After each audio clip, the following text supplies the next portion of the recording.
ಜೊತೆ ಒಬ್ಬ ಬಹಳ ವಿಶೇಷವಾಗಿರ್ತಕ್ಕಂಥ ವ್ಯಕ್ತಿ ಇದ್ದಾರೆ. ಅವ್ರನ್ನ ಜ್ಞಾನ ಭಂಡಾರ ಅಂತ ಕರೆದ್ರೆ ತಪ್ಪಾಗೋದಿಲ್ಲ.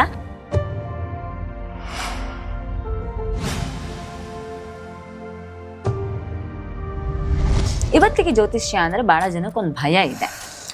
ಸಾಮಾನ್ಯರು ಜ್ಯೋತಿಷಿಗಳನ್ನು ಹೋಗಿ ಭೇಟಿ ಮಾಡಿದ್ರೆ ಎಲ್ಲೇನೋ ಒಂದು ಸಮಸ್ಯೆಯನ್ನು ತಂದು ಹೇಳ್ತಾರೋ, ಎಲ್ಲೊಂದು ದೊಡ್ಡ ಪೂಜೆ ಹೇಳ್ಬಿಡ್ತಾರೋ, ಎಲ್ಲೊಂದು ದೊಡ್ಡ ಹೋಮ ಹೇಳ್ಬಿಡ್ತಾರೋ. ಜ್ಯೋತಿಷ್ಯ ಶಾಸ್ತ್ರ ಅಂದರೆ it is a route map. ಜ್ಯೋತಿಷ್ಯವನ್ನ ಪರಿಹಾರ ಭಾಗ ಅಂತ ಯಾರು ತಗೋಬಾರ್ದು.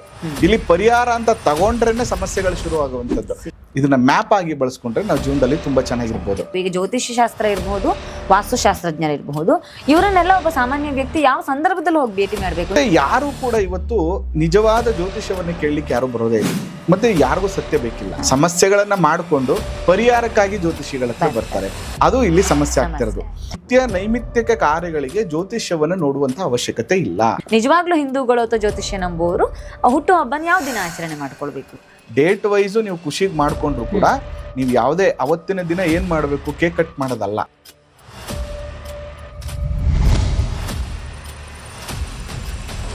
ಈಗ ಒಂದು ಮಗು ಹುಟ್ಟಬೇಕು ಅಂತಂದ್ರೆ ಅದು ಕರ್ಮಕ್ಕನುಸಾರವಾಗಿ ಅದೊಂದು ಪ್ರಕೃತಿ ನಿರ್ಧರಿತ ಸಮಯಕ್ಕೆ ಹುಟ್ಟಬೇಕು. ನಂಗೆ ಎಷ್ಟೊಂದು ನಗು ಬರುತ್ತೆ ಅಂದ್ರೆ ಅಮ್ಮ ಫೋನ್ ಮಾಡ್ತಾರೆ, ನನಗೆ ಸಿಸರಿನ್ಗೆ ಒಂದು ಡೇಟ್ ಕೊಡಿ ಅಂತ ಕೇಳ್ತಾರೆ. ನಾವು ಪ್ರಕೃತಿ ವಿರುದ್ಧವಾಗಿ ಹೋಗ್ಬಾರ್ದು. ನಮಸ್ಕಾರ, ಚೈತ್ರಾ ಕುಂದಾಪುರ ಯೂಟ್ಯೂಬ್ ಚಾನೆಲ್ಗೆ ಸ್ವಾಗತ.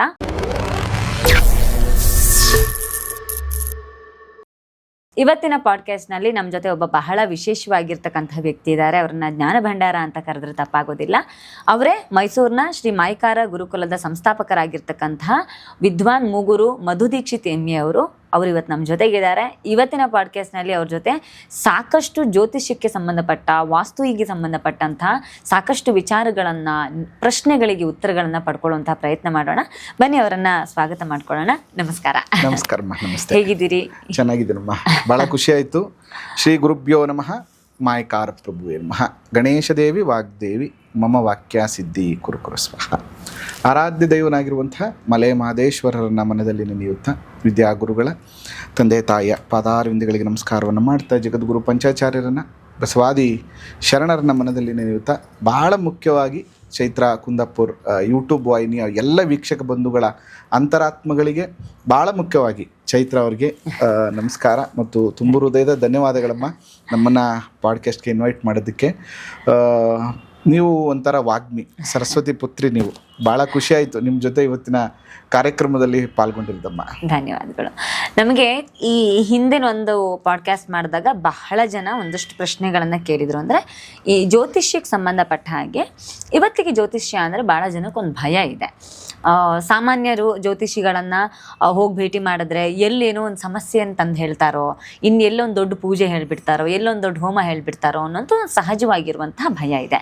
ಮತ್ತು ಜ್ಯೋತಿಷ್ಯ ಅಂದರೆ ಮೂಢನಂಬಿಕೆ ಅನ್ನುವಂಥ ತಪ್ಪು ಕಲ್ಪನೆ ಇದೆ. ಸೊ ಇದೆರಡರಿಂದ ಆಚೆಗೆ ಜ್ಯೋತಿಷ್ಯ ಅಂದರೆ ಏನು, ಇದಕ್ಕೂ ಖಗೋಳ ವಿಜ್ಞಾನಕ್ಕೂ ಇರುವಂತಹ ಏನು ತುಂಬ ನಿಕಟವಾಗಿರುವ ಸಂಪರ್ಕ ಇದೆ. ಸೊ ಇದು ಏನು? ಜ್ಯೋತಿಷ ಅಂದರೆ ನಕ್ಷತ್ರಗಳ ಅಧ್ಯಯನ, ಗ್ರಹಗಳ ಅಧ್ಯಯನ, ಸೌರಮಂಡಲದ ಅಧ್ಯಯನ ಅಂತ ತುಂಬ ಸರಳವಾಗಿ ಹೇಳ್ಬಿಡ್ಬೋದು. ಇದ್ರ ಬಗ್ಗೆ ನಮಗೆ ಶಾಸ್ತ್ರಗಳಲ್ಲಿ, ವೇದಗಳಲ್ಲಿ ಭಾಳ ಅದ್ಭುತವಾಗಿ ನಮಗೆ ತಿಳಿಸ್ಕೊಟ್ಟಿದ್ದಾರೆ.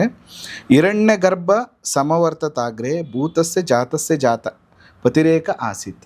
ಎಷ್ಟು ಚೆನ್ನಾಗಿ ಹೇಳ್ಕೊಂಡು ಹೋಗ್ತಾರೆ ಶಾಸ್ತ್ರಗಳಲ್ಲಿ ಗ್ರಹಗಳ ಬಗ್ಗೆ, ನಮ್ಮ ಮೂಲಗಳ ಬಗ್ಗೆ ಅಂತಂದರೆ, ನಮಗೆ ಬ್ರಹ್ಮಾಂಡವನ್ನು ಸೃಷ್ಟಿ ಮಾಡುವಂಥ ಸಂದರ್ಭದಲ್ಲಿ ಆ ದೇವರು ಏನು ಮಾಡ್ತಾನೆ ಅಂದರೆ, ಫಸ್ಟು ಗ್ರಹಾದಿಗಳನ್ನು ಸೃಷ್ಟಿ ಮಾಡಿ ನೀರನ್ನು ಸೃಷ್ಟಿ ಮಾಡ್ತಾನಂತೆ. ನೀರು ಜೊತೆಗೆ ಒಂದು ಚೈತನ್ಯ ಬೇಕಲ್ಲ, ಅದಕ್ಕೆ ಒಂದು ಎನರ್ಜಿ ಅಂತ ಕರಿತೀವಿ ನಾವು, ಅದಕ್ಕೊಂದು ಶಕ್ತಿಯನ್ನು ಸೇರಿಸ್ತಾನೆ. ಆ ಸಂದರ್ಭದಲ್ಲಿ ಒಂದು ಬ್ರಹ್ಮಾಂಡ ಉತ್ಪತ್ತಿ ಆಗ್ತದೆ. ಆ ಬ್ರಹ್ಮಾಂಡದ ಆದಿಯೇ ಸೂರ್ಯ, ಅದಕ್ಕೆ ಅವನನ್ನು ಆದಿತ್ಯ ಅಂತ ಕರಿತೀವಿ. ಈ ಆದಿತ್ಯನಿಗೆ ಒಂದು ಚಕ್ರ ಉಂಟು, ಆ ಚಕ್ರವೇ ಋಗ್ವೇದ. ಅದಾದ ಮೇಲೆ ಯಜುರ್ವೇದವೇ ಇದರ ಶರೀರ, ಸಾಮವೇದವೇ ಇದ್ರದ್ದು ಲೈಟ್ ಆಫ್ ಬೀಮ್ ಅಂತ ಕರಿತೀವಿ. ಅಂದರೆ ಇದ್ರದ್ದು ಲೈಟ್, ಬೆಳಕಿನ ಕಿರಣಗಳು ಅಂತ ಏನು ಕರಿತೀವಿ, ಅದೇ ಸಾಮವೇದಕ್ಕೆ ಅವರು ಅದ್ಭುತವಾಗಿ ವರ್ಣನೆಯನ್ನು ಮಾಡ್ತಾರೆ. ಇಲ್ಲಿ ಈ ಎಲ್ಲದರ ಜೊತೆಗೆ ಸಂವತ್ಸರಗಳು ಅಂತ ಕರಿತೀವಿ. ಈ ಚಕ್ರ, ಈ ಸೂರ್ಯ ಪಥ ಇದೆಯಲ್ಲ, ಈ ಸೂರ್ಯನ ಜರ್ನಿ ಇದೆಯಲ್ಲ, ಇವನ ರಥಕ್ಕೆ ಇರುವಂಥದ್ದು ಒಂದೇ ಒಂದು ಚಕ್ರ. ಆ ಚಕ್ರಕ್ಕೆ 60 ಕಡ್ಡಿಗಳಿದೆ ಮಧ್ಯದಲ್ಲಿ, ಅದೇ 60 ಸಂವತ್ಸರಗಳು.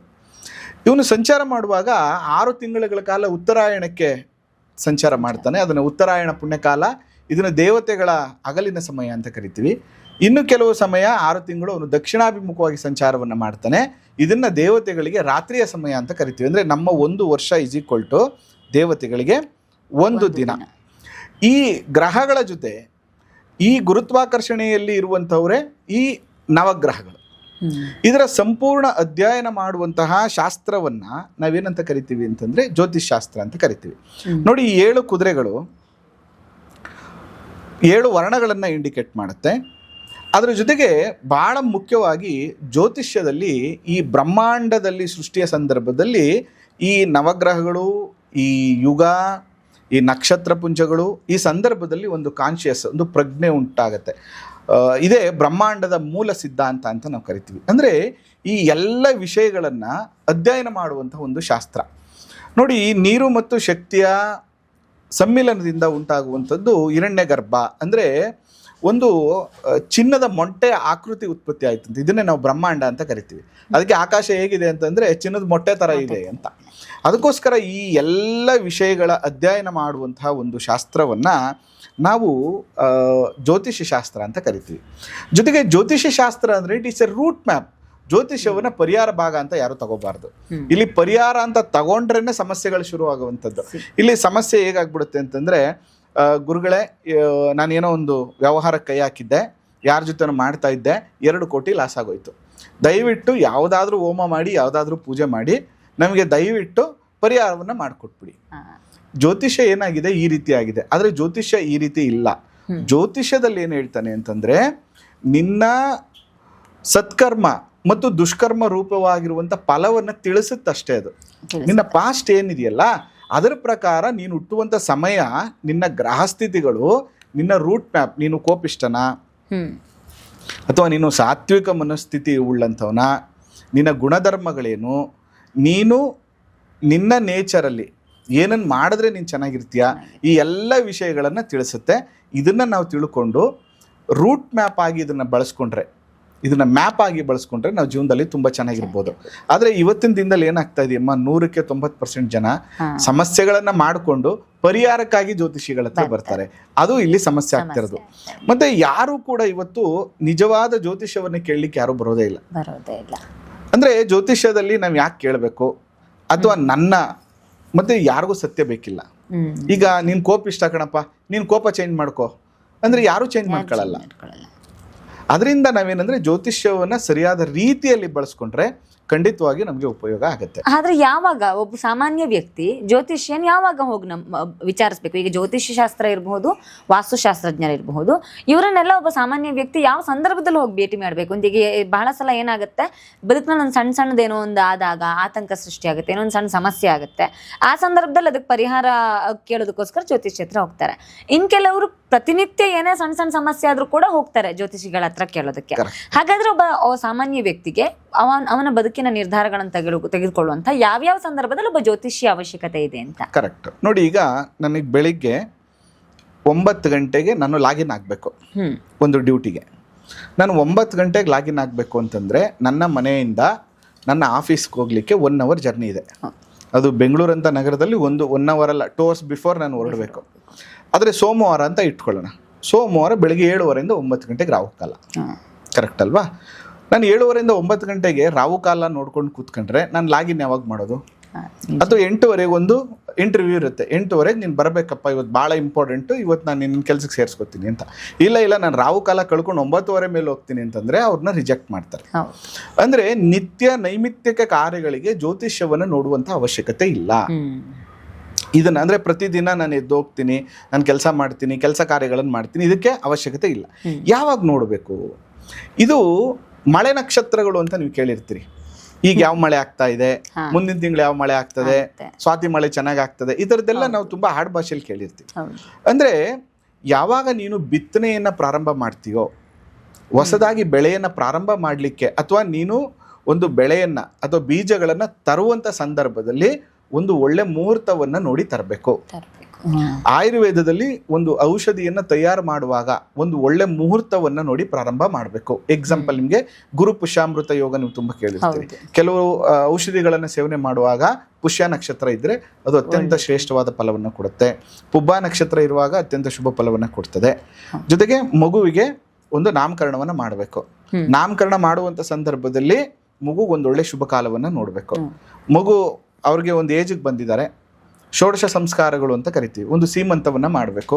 ಸೀಮಂತವನ್ನ ಮಾಡುವಾಗ 6ನೇ ತಿಂಗಳು 8ನೇ ತಿಂಗಳಲ್ಲಿ ನಾನು ಸೀಮಂತವನ್ನ ಮಾಡಬೇಕು. ತುಂಬಾ ಜನ 7, 9ರಲ್ಲಿ ಮಾಡ್ತಾರೆ, ತಪ್ಪದು. ಆಕ್ಚುಲಿ 8ನೇ ತಿಂಗಳಲ್ಲಿ ಮಾಡುವಂಥದ್ದು ಒಳ್ಳೇದು. ಯಾಕಂದ್ರೆ 8ನೇ ತಿಂಗಳಲ್ಲಿ ಆ ಮಗು ತಾನೇ ಹಸುವು ಶುರುವಾಗುವಂಥದ್ದು 8ನೇ ತಿಂಗಳಲ್ಲಿ, ಮತ್ತು ಆ ಮಗು ತನ್ನ ಪಾಸ್ಟ್ ಕರ್ಮವನ್ನ ನೆನ್ಸ್ಕೊತಾ ಇರುತ್ತೆ. ಅದಕ್ಕೆ ನೋಡಿ 8ನೇ ತಿಂಗಳಲ್ಲಿ ಯಾವ ಮಗುನು ಜನನ ಆಗಲ್ಲ, ಆದ್ರೂ ಬದುಕೋದಿಲ್ಲ.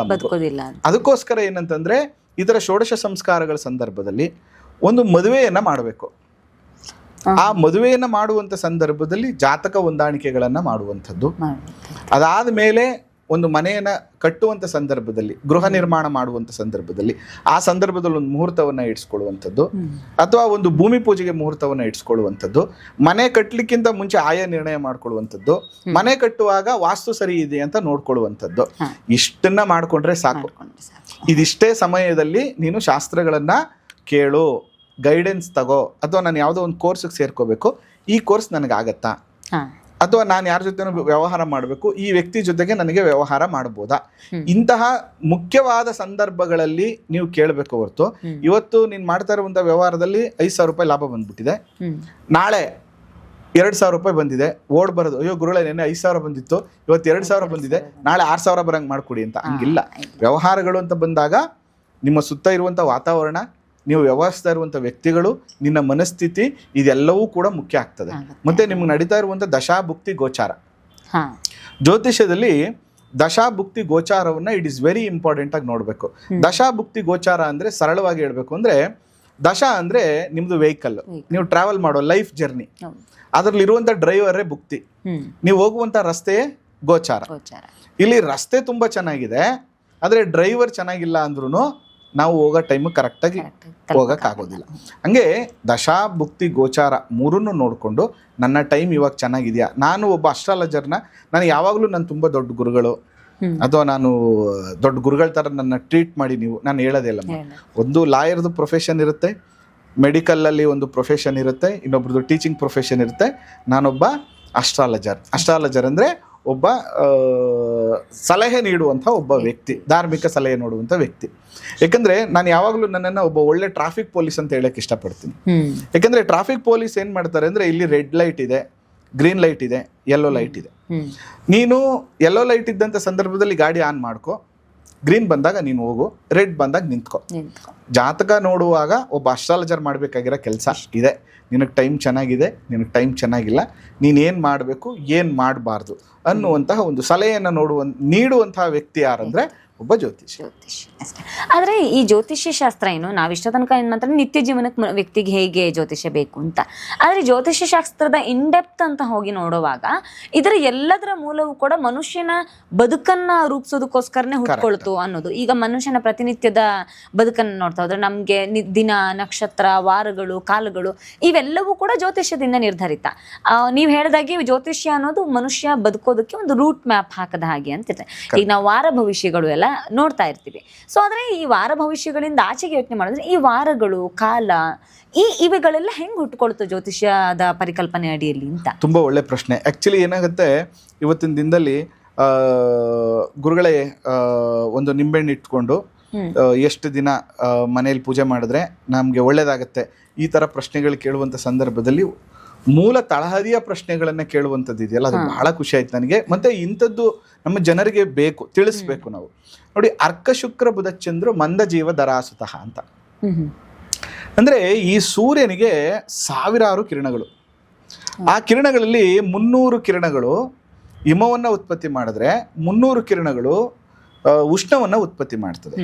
ಈ ಸೂರ್ಯನ ಕಿರಣಗಳು ಏನ್ ಮಾಡ್ತಾ ಇದೆ, ಎಲ್ಲ ಗ್ರಹಗಳಿಗೂ ಕಿರಣಗಳನ್ನ ಕೊಟ್ಟಿದೆ, ಅಂದ್ರೆ ಪೋಷಣೆ ಮಾಡ್ಲಿಕ್ಕೆ ಕೊಟ್ಟಿದೆ. ಈಗ ಎಕ್ಸಾಂಪಲ್ ನೋಡಿ, ಚಂದ್ರನಿಗೆ ಸುಷುಮ್ನ ಅನ್ನುವಂಥ ಕಿರಣ ಪೋಷಣೆಯನ್ನ ಮಾಡುತ್ತೆ ಚಂದ್ರನ. ಅಂದ್ರೆ ಅವನಿಗೆ ಸ್ವಂತ ಬೆಳಕಿಲ್ಲ, ಸೂರ್ಯನ ಬೆಳಕನ್ನೇ ತಗೋಬೇಕು, ಕಿರಣವನ್ನೇ ತಗೋಬೇಕು. ಅದೇ ತರ ಸಮದ್ವಸು ಸಂಪತ್ವಸು ಅಂತ ಕುಜನಿಗೆ, ವಿಶ್ವಕರ್ಮ ಅನ್ನುವಂಥ ಕಿರಣ ಬುಧನಿಗೆ, ಆರ್ವಾವಸು ಅನ್ನುವಂಥ ಕಿರಣ ಗುರುವಿಗೆ, ವಿಶ್ವಶ್ರೇವ ಅನ್ನುವಂಥ ಕಿರಣ ಶುಕ್ರನಿಗೆ, ಸ್ವರಾಟ್ ಅನ್ನುವಂಥ ಕಿರಣ ಶನಿಗೆ, ಅರಿಕೇಶ ಅನ್ನುವಂಥ ಕಿರಣ ನಕ್ಷತ್ರಗಳಿಗೆ ಬೆಳಕನ್ನು ಸಪೋರ್ಟ್ ಮಾಡ್ತಾ ಇದೆ, ಪೋಷಣೆಯನ್ನು ಮಾಡ್ತಾ ಇದೆ. ಈ ಬೆಳಕು ಒಂದು ಗ್ರಹದ್ದು ಒಂದು ದಿನ 1 ಅವರ್ ಇರುತ್ತೆ. ಇದನ್ನೇ ನಾವು ಓರೆ ಅಂತ ಕರಿತೀವಿ. 1 hour = ಓರೆ. ನಮ್ಮ ಅವರ್ ಅನ್ನುವಂಥ ಪದ ಹೇಗ್ ಬಂತು ಅಂದ್ರೆ ನಮ್ಮ ಓರೆಯಿಂದ ಬಂದಂತ ಪದವೇ ಇಂಗ್ಲಿಷ್ ಅವರ್. ಅರ್ಕ ಶುಕ್ರ ಬುಧ ಚಂದ್ರ ಮಂದ ಜೀವ ದರಾಸುತಃ ಅಂದ್ರೆ ಭೂಮಿ ಮತ್ತು ಸೂರ್ಯನಿಗೆ ತುಂಬಾ ನಿಯರೆಸ್ಟ್ ಇರುವಂತಹ ಗ್ರಹಗಳನ್ನ ತೆಗೆದುಕೊಂಡು, ಮೊದಲು ರವಿ, ಅದಾದ ಮೇಲೆ ಭೂಮಿಗೆ ತುಂಬಾ ನಿಯರೆಸ್ಟ್ ಇರುವಂತಹ ಗ್ರಹ ಶುಕ್ರ, ಅದಾದ್ಮೇಲೆ ನಿಯರೆಸ್ಟ್ ಇರುವಂತವನು ಬುಧ. ಈ ವರ ಮತ್ತು ಒಳಗ್ರಹಗಳ ನಡುವೆ ಇರುವಂತವನು ಭೂಮಿಯ ಸುತ್ತುವಂತ ಚಂದ್ರ. ಅದಾದ ಮೇಲೆ ದೂರ ಗ್ರಹಗಳಲ್ಲಿ, ಈಗ ಭೂಮಿಗೆ ನಿಯರೆಸ್ಟ್ ಇರುವಂತ ಗ್ರಹಗಳನ್ನ ಮೊದಲು ತಗೋತಾರೆ ಒಳಗ್ರಹಗಳಲ್ಲಿ, ಅದಾದ್ಮೇಲೆ ದೂರ ಇರುವಂತ ಗ್ರಹಗಳನ್ನು ತಗೊಳ್ಳುವಾಗ ಶನಿ, ಅದಾದ್ಮೇಲೆ ಗುರು, ಅದಾದ್ಮೇಲೆ ಕುಜ. ಅರ್ಕ ಶುಕ್ರ ಬುಧ ಚಂದ್ರ ಮಂದ ಜೀವ ದರಾಸುತಃ ಅಂತ. ಜೀವ ಅಂದ್ರೆ ಗುರು, ದರಾಸುತ ಅಂದ್ರೆ ಕುಜ. ಇವು 7 ಓರೆಗಳು. ಸೂರ್ಯೋದಯದಿಂದ 1 ಓರೆ 1 ಗಂಟೆ ಇರುತ್ತೆ. ಈ 1 ಓರೆಯನ್ನ ನಾವು ಕೌಂಟ್ ಮಾಡ್ಕೊಂಡು ಹೋಗುವಾಗ 24 ತಾಸು ಮುಗಿಯುತ್ತೆ. ಅಂದ್ರೆ ರವಿಯಿಂದ ಶುರುವಾಗುತ್ತೆ, ಕೊನೆಗೆ ಯಾವುದೋ ಒಂದು ಓರೆಯಲ್ಲಿ ಮುಗಿಯುತ್ತೆ. ಆದ್ರೆ ಸೂರ್ಯೋದಯದ ಸಮಯದಲ್ಲಿ ಉದಯಾತ್ ಉದಯಂ ವಾರಹ ಅಂತ. ಹೀಗೆ ಎಕ್ಸಾಂಪಲ್, ನಿಮ್ಗೆ ಸೂರ್ಯೋದಯದಲ್ಲಿ ರವಿ ಓರೆ ಇತ್ತು, 1 hour = 1 ಓರೆ.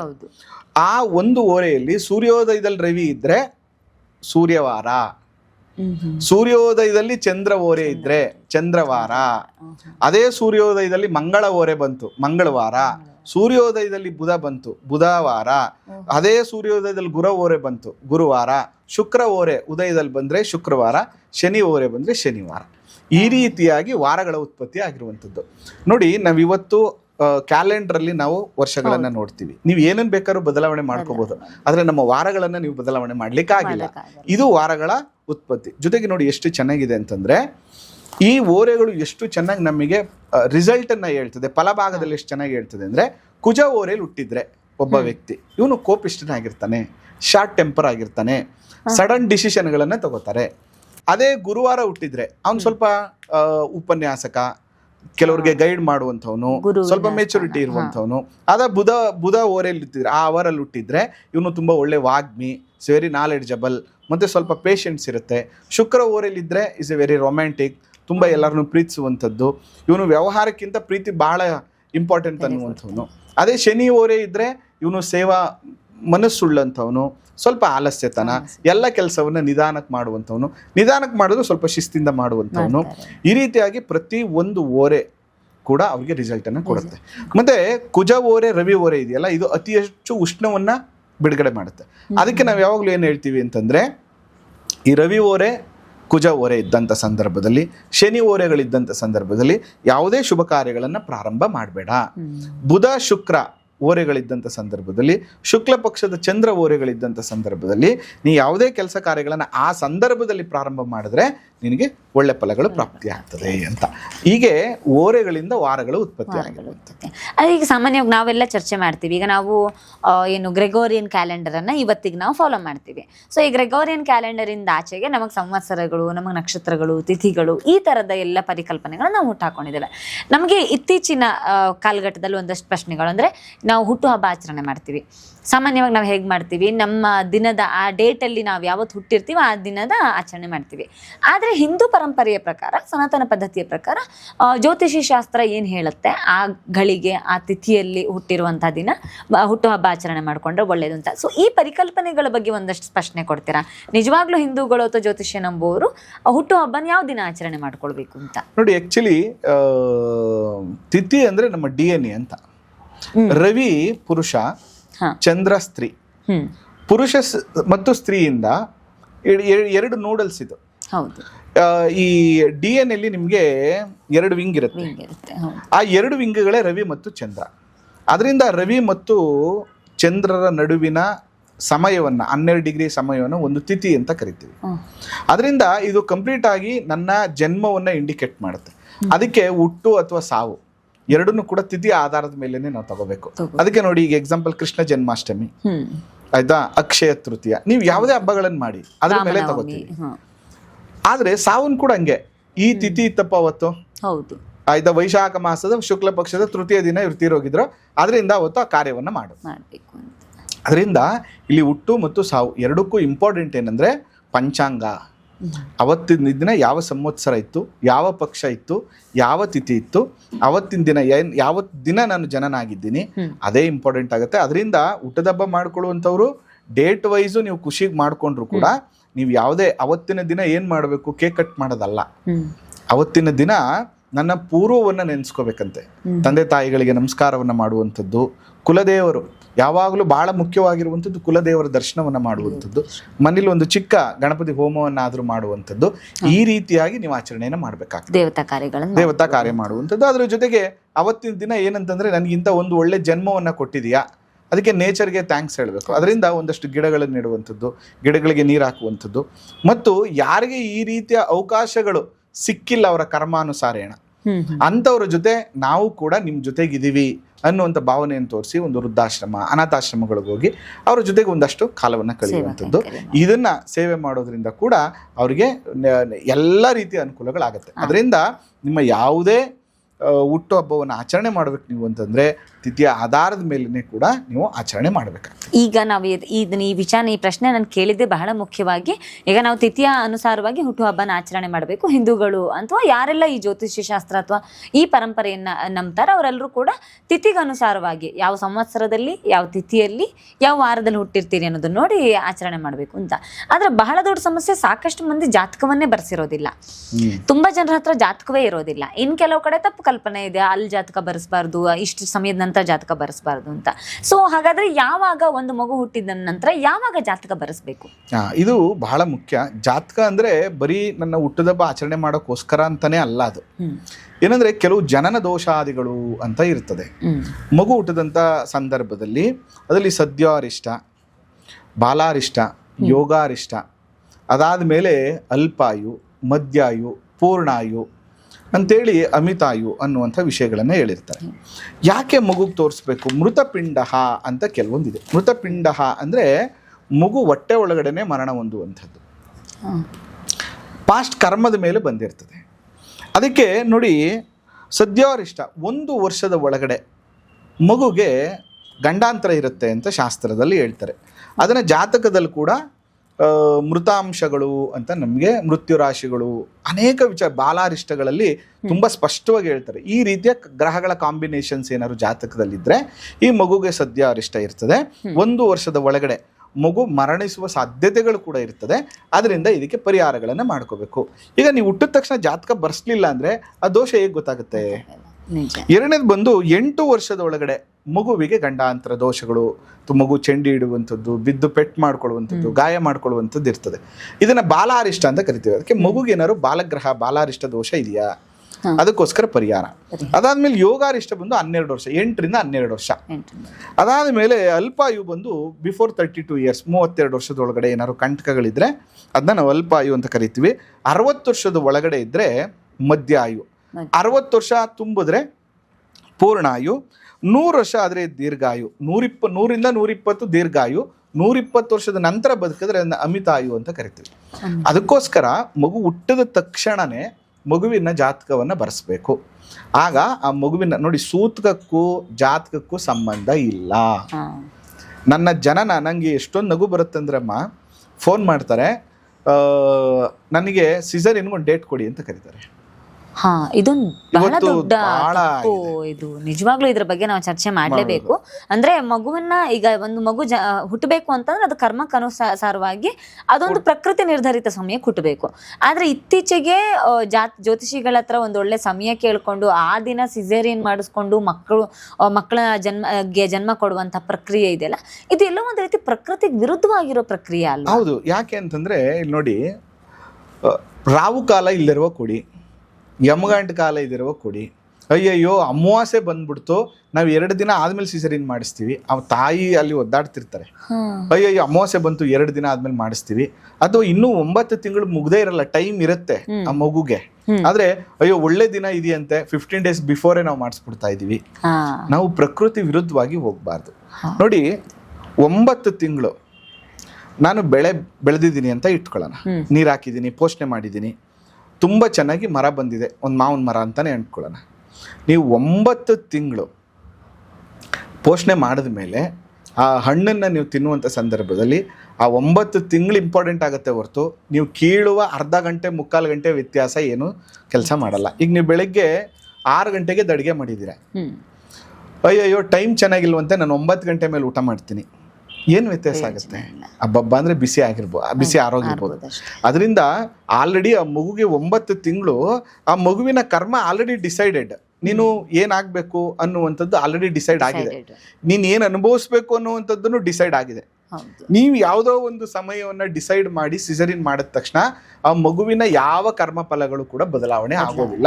ಈ ತಪ್ಪನ್ನು ಮಾಡಬೇಡಿ, ಇದರಿಂದ ಏನು ಉಪಯೋಗನೂ ಇಲ್ಲ. ನಮಗೆ ತುಂಬ ಜನ ಫೋನ್ ಮಾಡ್ತಾರೆ, ತುಂಬ ಕ್ಲೋಸೆಸ್ಟ್ ಸರ್ಕಲ್ ಇರ್ತಾರೆ, ಹೇಳಲಿಲ್ಲ ಅಂದರೆ ಏನಾಗ್ಬಿಡುತ್ತೆ. ಇವತ್ತು ನೀವು ಸರಿಯಾದ ಕ್ರಮದಲ್ಲಿ ಶಾಸ್ತ್ರವನ್ನು ಫಾಲೋ ಮಾಡಿದ್ರೆ ಅಥವಾ ನೀವು ಕನ್ಸಲ್ಟೆಂಟ್ ಆಗಿದ್ರೆ ಅಹಂಕಾರ ಅಂತಾರೆ. ಈಗ ನೀವು ಫೋನ್ ಮಾಡ್ತೀರಿ, ನಾವೇನ್ ಮಾಡ್ತೀವಿ ಆದಷ್ಟು ಅದನ್ನ ಅವಾಯ್ಡ್ ಮಾಡಕ್ ಟ್ರೈ ಮಾಡ್ತೀವಿ. ಇಲ್ಲ ಅವ್ರು ದೊಡ್ಡವರಾಗ್ಬಿಟ್ರು, ಅವ್ರಿಗೆ ಅಹಂಕಾರ ಬಂದ್ಬಿಡ್ತು, ಅದಕ್ಕೋಸ್ಕರ ಇವರು ಇದನ್ನೆಲ್ಲ ನಮ್ಗೆ ನೋಡ್ಕೊಡಲ್ಲ, ಡೇಟ್ ಹಾಕೊಡಲ್ಲ ಅಂತಾರೆ. ಬಟ್ ನಮ್ಮ ಉದ್ದೇಶ ಅದಾಗಿರಲ್ಲ. ನಮ್ಮ ಉದ್ದೇಶ ಏನ್ ನ್ಯಾಚುರಲ್ ಇರುತ್ತೆ, ಆ ಏನು ಇವು ಎಮರ್ಜೆನ್ಸಿ ಇದೆ ಇವತ್ತು ಮಾಡ್ಬೇಕಾ ಮಾಡಿಸಿ, ಅದಕ್ಕೆ ಯಾಕೆ ಅವರ್ ನೋಡ್ಕೊಂಡು ಮಾಡ್ತೀರಿ. ಸಿಸರಿನ್ ಮಾಡಿಸುವಂಥದ್ದಕ್ಕೂ ನಿಮ್ಮ ಜಾತಕ ಫಲಕ್ಕೂ ಯಾವ ಸಂಬಂಧವೂ ಇಲ್ಲ. ಮಗು ಯಾವಾಗ್ಲೂ ರೊಟೇಟ್ ಆಗ್ತಿರ್ತದೆ. ಅದಕ್ಕೆ ನಾವು ಯಾವಾಗ್ಲೂ ಏನ್ ಹೇಳ್ತೀವಿ, ಅವಳಿ ಜವಳಿ ಮಕ್ಕಳು ಹುಟ್ಟಿದಂಥ ಸಂದರ್ಭದಲ್ಲಿ ಕೆಳಗಡೆ ಇರುವಂತಹ ಮಗು ಹುಟ್ಟೋ ಸಂದರ್ಭದಲ್ಲಿ ಮೇಲಕ್ಕೆ ಹೋಗುತ್ತೆ. ಅದಕ್ಕೆ ಫಲ ನೋಡುವಾಗ ಕೂಡ ಒಂದೇ ಲಗ್ನ ಆದ್ರೂ ಇಬ್ಬರದು ಬೇರೆ ಬೇರೆ ಕ್ಯಾರೆಕ್ಟರ್ ಇರುತ್ತೆ ಮತ್ತು ಬೇರೆ ಬೇರೆ ನೇಚರ್ ಇರುತ್ತೆ, ಬೇರೆ ಬೇರೆ ಪ್ರೊಫೆಷನ್ಗಳನ್ನ ಅವರು ಆಯ್ಕೆ ಮಾಡ್ಕೋತಾರೆ. ಯಾವಾಗ ನನಗೆ ಪ್ಯೂರ್ ಸೂರ್ಯನ ಕಿರಣಗಳು ನನ್ನ ನೇಚರ್ ಮೇಲೆ ಬೀಳೋದಿಲ್ವೋ ಆ ಸಂದರ್ಭದಲ್ಲಿ ಪ್ರಕೃತಿ ಹಾಳಾಗುತ್ತೆ, ಪ್ರಾಣಶಕ್ತಿಯ ಶಕ್ತಿ ವೀಕ್ ಆಗುತ್ತೆ. ಪಾಣಿಗ್ರಹಣ ಅಂದ್ರೆ ನನ್ನ ಮಗುವನ್ನ ಯಾಕೆ ನೋಡಿ ಎಷ್ಟು ಚೆನ್ನಾಗಿ ಹೇಳ್ತಾರೆ ಅಂದ್ರೆ, ಪಿತೃದೋಷಗಳು ಗಂಡು ಮಕ್ಕಳಿಗೆ ಮಾತ್ರ, ಹೆಣ್ಮಕ್ಳಿಗಿಲ್ಲ. ಯಾಕೆ ಅಂದ್ರೆ ಯಾವಾಗ ನೀವು ಕನ್ಯಾದಾನವನ್ನ ಮಾಡ್ತಿರೋ ಆ ಕನ್ಯಾದಾನ ಮಾಡಿದ ತಕ್ಷಣನೇ ಪಿತೃಋಣಗಳೆಲ್ಲ ನಿವಾರಣೆ ಆಗ್ಬಿಡುತ್ತೆ. ಆ ಹೆಣ್ಣು ಮಗುವಿಗಿರುವ ಎಲ್ಲ ದೋಷಗಳು ನಿವಾರಣೆ ಆಗ್ಬಿಡುತ್ತೆ. ಅಷ್ಟು ಶ್ರೇಷ್ಠವಾದಂಥದ್ದು. ರವಿ ಕುಜ ಗುರುವಿನ ಮನೆಯನ್ನ ನಾವು ಪುರುಷ ಗ್ರಹಗಳು ಅಂತ ಕರಿತೀವಿ. ಈಗ ಎಕ್ಸಾಂಪಲ್, ನಾವು ಪುರುಷ ಒಂದು ಗಂಡು ಮಗು ನನಗೆ ಬೇಕು ಅಂತಂದ್ರೆ ಸಾಯಂಕಾಲ ಅಂದ್ರೆ ಸೂರ್ಯ ಮುಳುಗಿದ ನಂತರ ಬ್ರಾಹ್ಮಿ ಮುಹೂರ್ತದವರೆಗೆ ಯಾವ ಮುಹೂರ್ತದಲ್ಲಿ ನನಗೆ 5ನೇ ಮನೆ ಅಂದ್ರೆ ಪುತ್ರ ಸ್ಥಾನಕ್ಕೆ ಗುರುವಿನ ಸಂಬಂಧ ಬರ್ತದೋ, ಗುರುವಿನ ಭಾವ ಆಗಿರುತ್ತೋ, ಗುರುವಿಗೆ ಸಂಬಂಧಪಟ್ಟಂತ ನಕ್ಷತ್ರ ಇರುತ್ತೋ ಆ ಸಂದರ್ಭದಲ್ಲಿ ಒಂದು ಮುಹೂರ್ತವನ್ನ ಫಿಕ್ಸ್ ಮಾಡ್ಕೊಳ್ಬೇಕು.